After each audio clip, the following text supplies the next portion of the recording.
حال ہی میں ایک اداکار نے دوسری شادی کی جس پر لوگوں نے کافی تنقید کا نشانہ بنایا، حالانکہ اس سے پہلے ان کی دوستی تھی تو کوئی برا نہیں کہہ رہا تھا۔ یہ ہماری عوام کی کس طرف جا رہی ہے؟ عوام سے پوچھ کے بتاؤں گا بھائی کس طرف جا رہی ہے۔ اداکار نے دوسری شادی کی ہے، یہ کس نے پرچہ بھیجا ہے؟ پہلی کو طلاق دینا تو اچھا کام نہیں تھا نا۔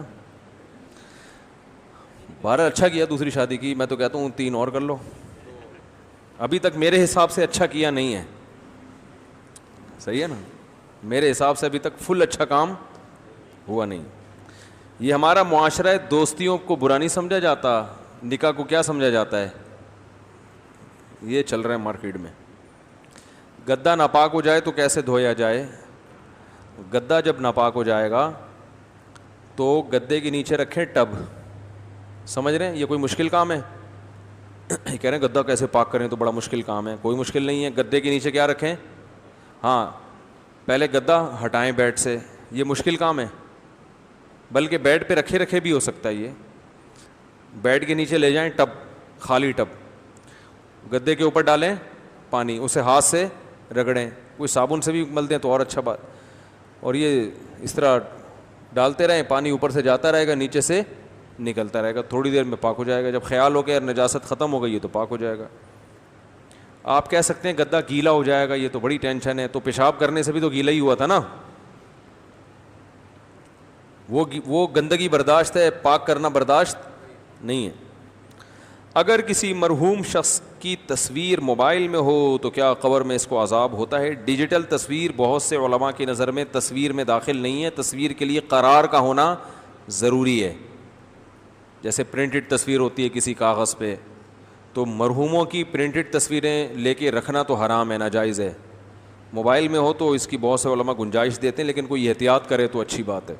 ضرورت کیا ہے؟ اگر کسی کو یہ نہ پتہ ہو کہ ارے بھائی جان یہ بندہ جو ہے نا، جس کو مسئلہ ہی نہیں پتہ تھا اور ایسے ہی ناپاکی میں نمازیں پڑھتا رہے تو ساری نمازیں لوٹانی پڑیں گی ان کو۔ خواتین کے لیے ٹوپی پہننا کیسا ہے؟ اگر دوپٹہ پہننے میں گرمی لگتی ہو تو کیا ٹوپی پہننے سے بھی سر ڈھانک جائے گا؟ عورت کے لیے مردوں کی مشابہت غلط ہے، تو ٹوپی کیسے؟ مجھے سمجھ میں نہیں آیا یہ ٹوپی پہننے سے کیا ہوگا؟ دوپٹہ پہننے سے گرمی لگتی ہو، دوپٹہ پہننے سے تو اور، یعنی ٹوپی سے تو اور گرمی لگے گی، وہ تو بالکل ڈھانپ دیتی ہے نا۔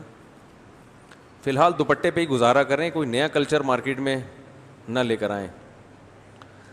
اکثر میں ادھار قرض لیتا تھا، اب یاد نہیں کہ زندگی میں کتنا اور کس کس سے ادھار قرض لیا ہے، اب میں ادا کرنا چاہتا ہوں تو اس کا کیا حکم ہے؟ اللہ سے معافی بھی مانگ چکا ہوں کیونکہ ادھار کر کے بھول جاتا تھا۔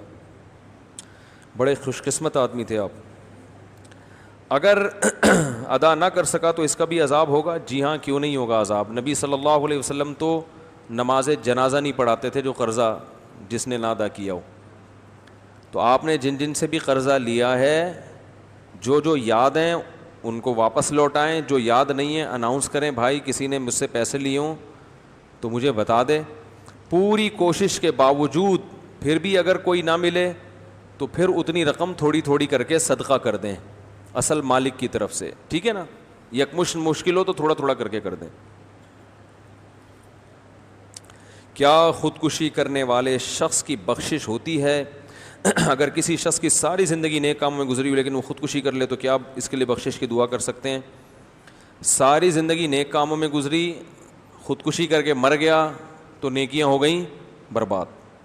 حدیث کے مطابق برزخ میں اسی طرح سے اپنے آپ کو مارتا رہے گا جس طرح سے اس نے اپنے آپ کو قتل کیا تھا۔ حدیث میں آتا ہے جس نے اپنے آپ کو جلایا تو قبر میں جلاتا ہی رہے گا قیامت تک، جس نے زہر پیا قبر میں زہر ہی پیتا رہے گا، جس نے پہاڑ سے گرا کے مارا تو قبر میں پہاڑ قائم کیا جائے گا برزخ میں، اور اسی طرح سے اپنے آپ کو قیامت تک مارتا رہے گا۔ باقی اس کے لیے بخشش کی دعا کرنی چاہیے کیونکہ مسلمان ہے، اور اللہ معاف کرنا چاہے تو اللہ پہ کوئی پابندی لگا نہیں سکتا، تو اس لیے معافی کی دعا مانگنی چاہیے، شاید اللہ بخش دے۔